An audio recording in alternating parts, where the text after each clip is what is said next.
বাংলাদেশের সবার প্রিয় বাবি অপু বিশ্বাসের জন্য আমরা সবাই অপেক্ষা করছি।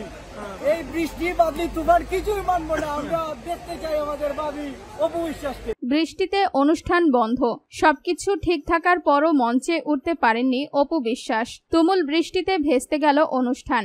স্পেনের বার্সেলোনায় বাংলাদেশে মিলন মেলা অনুষ্ঠানে মঞ্চে পারফর্ম করার কথা ছিল ঢালিউড কুইন অপু বিশ্বাসের, কিন্তু অনুষ্ঠান শুরুর পর বারবার বৃষ্টি নামায় শেষ পর্যন্ত আর মঞ্চে ওঠা হয়নি অপু বিশ্বাসের। বিকেল থেকে অনেক শিল্পীরা পারফর্ম করেছিলেন, কিন্তু রাত গভীর হলে বৃষ্টির পরিমাণ বাড়তে থাকে। শেষ পর্যন্ত অপু বিশ্বাস যখন মনে উঠবেন তখন বৃষ্টির পরিমাণ আরো বাড়ে, যার ফলে অপেক্ষায় থাকার পরও মঞ্চে ওঠা হয়নি অপু বিশ্বাসের। এরপর প্রোগ্রাম বাতিল হয়ে যায়। টিকিট কেটে অপু বিশ্বাসকে দেখার জন্য এসে নায়িকার ভক্তরা শেষ পর্যন্ত মন খারাপ করে ফিরে গেছেন।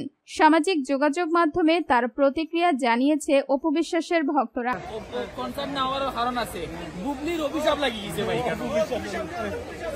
সেখানে অপু বিশ্বাসকে ভাবি বলে সম্বোধন করেছেন, বলেন বুবলির অভিশাপে প্রোগ্রাম বন্ধ হয়ে গেছে।